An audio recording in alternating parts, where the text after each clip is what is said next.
Now, lecturers and students of Ghana's public and private universities have called for mass testing of students and lecturers as over 8,000 final year students go back to the lecture halls after more than 3 months of schools closing down because of COVID-19 measures. Interacting with Roland Walker on the AM show this morning, President of the University Teachers Association of Ghana and the National Union of Ghana Students President enumerated the importance for school authorities to monitor the observance of protocols on coronavirus prevention while in school.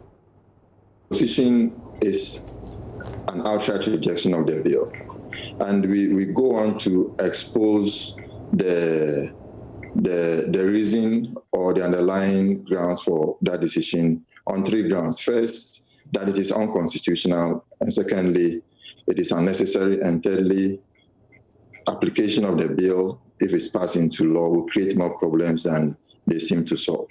The unconstitutionality is founded on article. As it stands now, it is not only the concerns of students that have been taken into account, but of lecturers as well.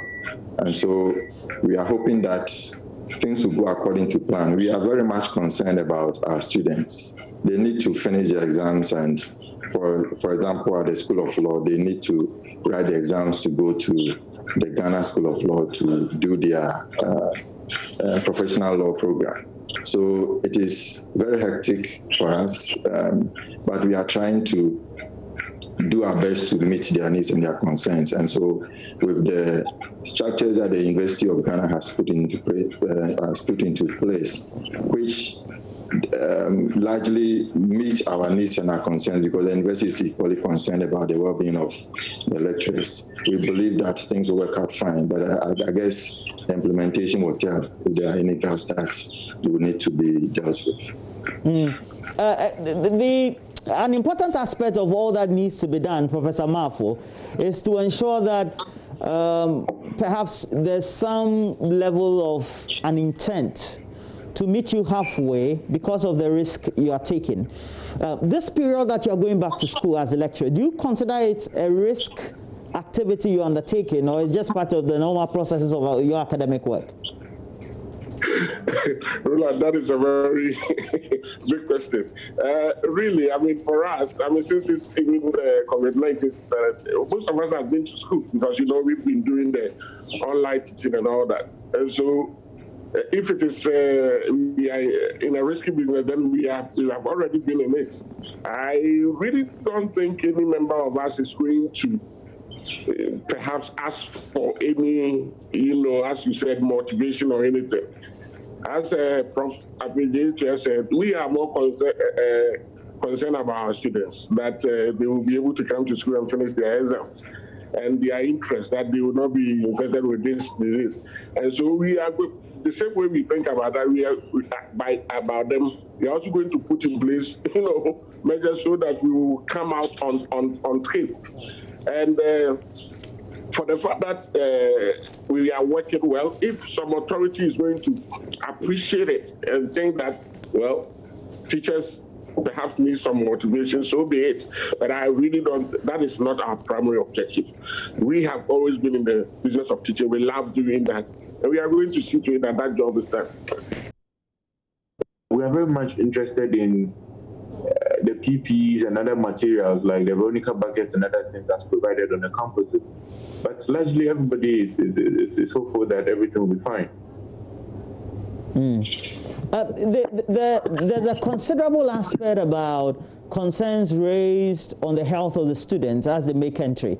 What has been agreed with the management of the various tertiary institutions as they make entry? That whether they'll be tested or not, or in terms of the protocols of screening, so to speak. Right. So prior to our last engagement with the president and then subsequently our press conference and our recommendation, which so far appear to have been taken into consideration before the reopening, there were a number of things that we had initially called for. At this stage, I know that measures have been put in place for every student to be given at least 3 notes.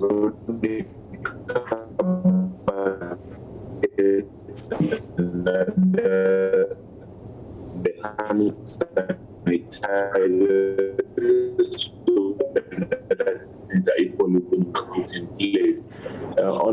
individual. We couldn't come into a conclusion because we also need to look at the reality. When we sat down with the stakeholders, we realized that between the first time that we are now somewhere in March to today, we've not tested more than 350,000. And as I speak to you, students in the universities alone, we have about 400, and the final year students about 1. It's quite enough to say that everybody should be tested. And the assurances we have is that, yes, over time, this thing may be considered or may be done. But in the meantime, yes, we are going to have the thermometer guns and other things. And then, of course, constant monitoring to ensure that at least if somebody shows any signs and symptoms, we can easily pick up that person from the masses. But as much as possible, we also have assurances that the protocols are going to be observed, i.e. the social distancing, the reducing the number of students in the class. And of course, I mean, if classes are not necessary, there will not be lectures for some of these courses. The discussions at the high level have also focused on how the students will be largely protected. What happens to the lecturers? Okay, thank you, sir. I mean, I'm a KNOST, and we have protocols as the president suggested, right? And so management is following up with the directives given by the state, and that is the Ministry of Health and the other analogous institutions. And so basically, the WHO protocols are what is going to be adhered to. And so over the last week, because students are coming today, I've seen some of these protocols being put in place. So but largely that is what it is. I mean, we are also hoping that because we are a higher institution, put to adhere to the instructions, hoping that they will not endanger themselves and the election community. And so presently, basically, that is what we've done.